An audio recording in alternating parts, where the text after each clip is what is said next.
Assalamualaikum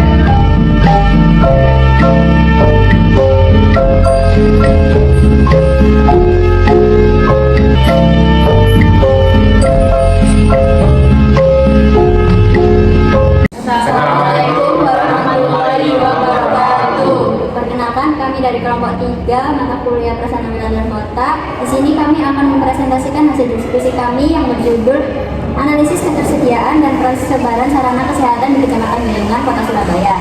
Sebelumnya, perkenalkan saya Safira Mulia Insari dengan NIM 025. Perkenalkan, nama saya Fania Firdansara dengan NIM 033. Perkenalkan, nama saya Ibu Energi dengan NIM 049. Saya Rana Maulana dengan NIM 061. Saya Brian Aladdin dengan NIM 081. Dari hasil analisis tersebut, kami mengambil isu permasalahan yakni distribusi fasilitas kesehatan primer di Kecamatan Gayungan masih belum merata, ditandai dengan kurangnya puskesmas pembantu sebanyak 3 unit dari kebutuhan idealnya. Sementara fasilitas rujukan seperti rumah sakit, apotek, klinik justru tersedia lebih merata. Akibatnya sebagian warga masih kesulitan mengakses layanan kesehatan dasar di wilayahnya masing-masing. Selanjutnya yaitu ada gambaran umum. Gambaran umum Kecamatan Gayungan sendiri yaitu termasuk dalam wilayah geografis Kota Surabaya yang merupakan terletak sekitar 160 km sebelah selatan Kota Surabaya dengan ketinggian kurang lebih 7 meter di atas permukaan laut. Kecamatan Gayungan sendiri dibagi lagi menjadi 4 kelurahan. Yang pertama yaitu ada Kelurahan Duku Menanggal, yang kedua Kelurahan Gayungan, yang ketiga ada Kelurahan Ketintang, yang terakhir yaitu ada Kelurahan Menanggal. Selanjutnya, pada setiap kelurahan memiliki luas wilayah sendiri-sendiri. Yang pertama yaitu pada Kelurahan Gayungan yang memiliki luas wilayah sekitar 146.542 hektar. Yang kedua yaitu ada Kelurahan Duku Menanggal 105.967 hektar. Yang ketiga yaitu ada Kelurahan Menanggal 65.569 hektar, dan yang terakhir yaitu ada Kelurahan Ketintang sendiri yaitu sebesar 297 hektar. Kecamatan Gayungan dibagi lagi menjadi 4 kelurahan. Adapun batas wilayah administrasi Kecamatan Gayungan meliputi yang pertama sebelah utara yaitu Kecamatan Wonokromo, sebelah timur Kecamatan Wonocolo, sebelah selatan Kabupaten Sidoarjo, dan sebelah baratnya merupakan Kecamatan Jambangan.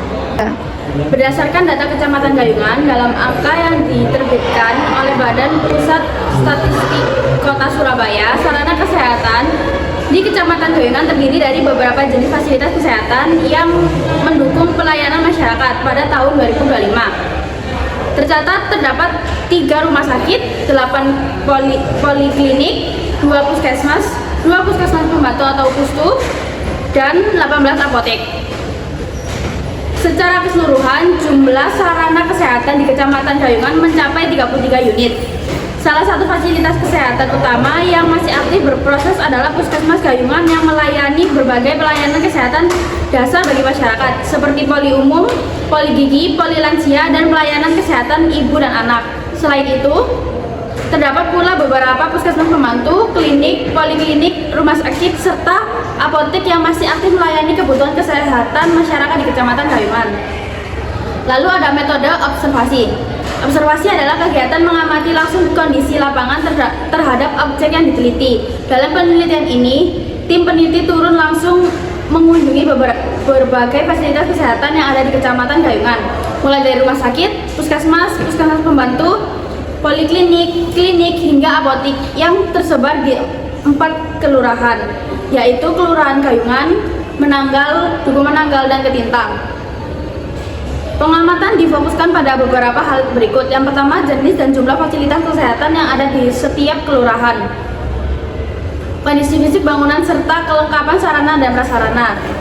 Yang ketiga, letak fasilitas dan kemudahan akses dari kawasan permukiman warga. Yang keempat, pola sebaran fasilitas kesehatan secara keruangan di wilayah kecamatan. Seluruh hasil pengamatan didokumentasikan dalam bentuk catatan, laporan, foto, dan pengamatan lokasi sebagai sumber data primer penelitian. Selanjutnya ada metode analisis wawancara. Wawancara dilakukan melalui percakapan langsung antara peneliti dan narasumber yang dianggap mengetahui dan memahami kondisi fasilitas kesehatan di wilayah tersebut. Jenis wawancara yang digunakan adalah wawancara semi terstruktur, di mana penelitian menyiapkan daftar pertanyaan menyiapkan daftar pertanyaan sebagai panduan, namun narasumber tetap diberi kelulusan untuk keleluasaan untuk menyampaikan informasi lebih lanjut di luar pertanyaan yang sudah disiapkan. Narasumber yang dilibatkan dalam wawancara yaitu tokoh masyarakat serta warga yang memanfaatkan layanan kesehatan setempat. Topik yang digali dalam wawancara mencakup kondisi dan ketersediaan fasilitas, kemudian akses masyarakat terhadap layanan kesehatan, kendala yang dihadapi dalam operasional pelayanan, serta pandangan warga mengenai kecukupan dan mutu fasilitas yang tersedia. Hasil wawancara direkam, ditranskrip, lalu dianalisis secara kualitatif guna menjawab pertanyaan-pertanyaan dalam rumusan masalah. Selanjutnya hasil analisis.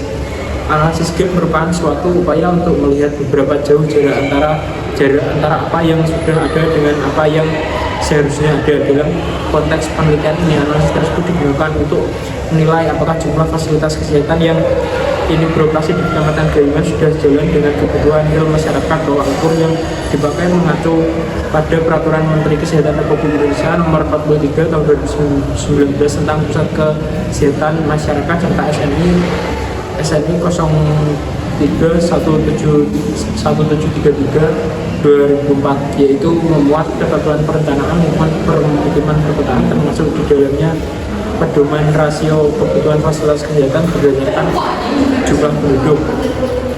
Berdasarkan perbandingan antara jumlah fasilitas kesehatan yang tersedia dengan kebutuhan ideal yang dihitung berdasarkan jumlah penduduk Kecamatan Gayungan sebesar 43.846 jiwa, diperoleh gambar kesenjangan sebagai berikut. Hasil analisis sesuai gambar tersebut yaitu memperlihatkan bahwa dari sisi jumlah puskesmas sudah memenuhi standar minimal yang dipersyaratkan. Namun puskesmas membantu masih kekurangan 3 unit dari kebutuhan ideal yaitu 5 unit. Sementara klinik, apotek, dan rumah sakit seluruhnya berada dalam kondisi surplus. Kondisi ini mencerminkan bahwa penguatan layanan primer di tingkat kelurahan khususnya melalui penambahan puskesmas membantu menjadi kebutuhan yang paling mendesak untuk segera ditangani. Dari kesimpulan hasil analisis kami yaitu memperlihatkan adanya ketidakseimbangan yang cukup mencolok dalam struktur layanan kesehatan di Kecamatan Gayungan. Di satu sisi fasilitas dengan fungsi rujukan seperti rumah sakit, klinik, dan apotek tersedia dalam jumlah yang lebih dari cukup. Namun sisi lain fasilitas primer yang paling berat dan paling sering dibutuhkan warga sehari-hari, terutama puskesmas pembantu, masih sangat terbatas dengan defisit 3 unit dari perencanaan kebutuhan ideal. Kesenjangan ini yang perlu menjadi perhatian serius dalam perencanaan ke depan. Penambahan puskesmas pembantu yang disertai dengan penataan sebarannya secara lebih merata di seluruh kelurahan perlu dijadikan agenda prioritas agar setiap warga Kecamatan Gayungan dapat menikmati layanan kesehatan dasar yang mudah dijangkau. Kemudian lesson learned, sebaran fasilitas kesehatan di Kecamatan Gayungan selama ini berkembang berdasarkan mekanisme pasar, bukan dengan perencanaan wilayah yang sistematis. Implikasi fasilitas rujukan seperti rumah sakit, klinik, dan apotek berlimpah di lokasi-lokasi strategis, sementara puskesmas pembantu yang merupakan layanan primer vital bagi warga sehari-hari justru kurang hingga 3 unit dari jumlah yang diinginkan. Situasi ini mengakibatkan sejumlah warga, terutama yang tinggal jauh dari jalur utama, sulit untuk mendapatkan akses ke layanan kesehatan. Kesehatan tidak hanya berkaitan dengan adanya fasilitas, tetapi juga seberapa gampang masyarakat dapat mengaksesnya. Fasilitas yang lengkap di satu lokasi akan kurang berarti jika penduduk di desa sebelah harus menempuh jarak jauh hanya untuk mendapatkan pemeriksaan rutin. Maka dari itu, sebagian dari masyarakat penting untuk secara aktif menyampaikan kebutuhan layanan kesehatan yang ada di sekitar kita. Lalu selanjutnya ada kesimpulan dari pembahasan kita kali ini. yaitu yang pertama berdasarkan seluruh rangkaian analisis yang telah dilakukan terhadap ketersediaan dan persebaran sarana kesehatan di Kecamatan Gayungan dapat ditarik beberapa kesimpulan sebagai berikut. Jadi yang pertama itu kondisi existing sarana kesehatan di Kecamatan Gayungan secara kuantitas sudah cukup beragam. Terdapat 33 unit fasilitas yang aktif beroperasi, terdiri dari rumah sakit, puskesmas pembantu, poliklinik, dan apotek. Lalu Puskesmas Gayungan menjadi tulang punggung layanan kesehatan primer yang melayani berbagai kebutuhan dasar masyarakat. Meski demikian, terdapat tren penurunan jumlah fasilitas tertentu dalam beberapa tahun terakhir yang perlu diwaspadai. Lalu selanjutnya ada pola persebaran fasilitas kesehatan di Kecamatan Gayungan belum merata. Fasilitas cenderung terkonsentrasi di kawasan yang memiliki aksesibilitas lebih baik, sementara kelurahan-kelurahan tertentu masih kekurangan fasilitas primer yang mudah dijangkau. Ketimpangan ini berpotensi menciptakan kesenjangan kualitas layanan kesehatan yang diterima oleh warga di berbagai wilayah dalam kecamatan yang sama. Lalu untuk hasil analisis gap menunjukkan bahwa kekurangan paling signifikan ada pada puskesmas pembantu, yakni minus 3 unit dari kebutuhan ideal, yaitu 5 unit berdasarkan jumlah penduduk kecamatan tersebut. Lalu di sisi lain fasilitas seperti apotek, klinik, dan rumah sakit justru tersedia dalam jumlah berlebih. Ketidakseimbangan ini mengindikasikan bahwa pengembangan fasilitas kesehatan selama ini lebih banyak berlangsung secara organik, mengikuti mekanisme pasar, bukan berdasarkan perencanaan wilayah yang terstruktur. Lalu untuk yang terakhir, belum adanya rekomendasi kebijakan untuk penambahan fasilitas kesehatan di Kecamatan Gayungan. Ini dilatar belakangi oleh sejumlah faktor, antara lain keterbatasan anggaran daerah, belum tersedianya kajian kebutuhan yang komprehensif, serta dinamika prioritas pembangunan yang dipengaruhi oleh pertimbangan politik lokal.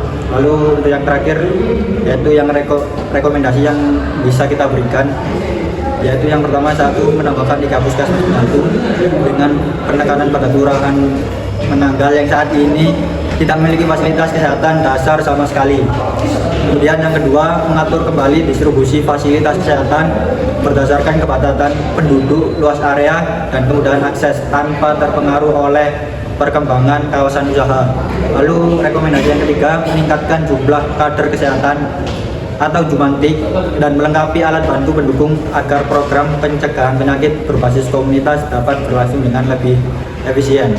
Lalu untuk rekomendasi yang terakhir, menyusun analisis kebutuhan fasilitas kesehatan secara menyeluruh yang berdasarkan data sebagai dasar penganggaran dan pengambilan keputusan oleh Dinas Kesehatan dan Bapeda.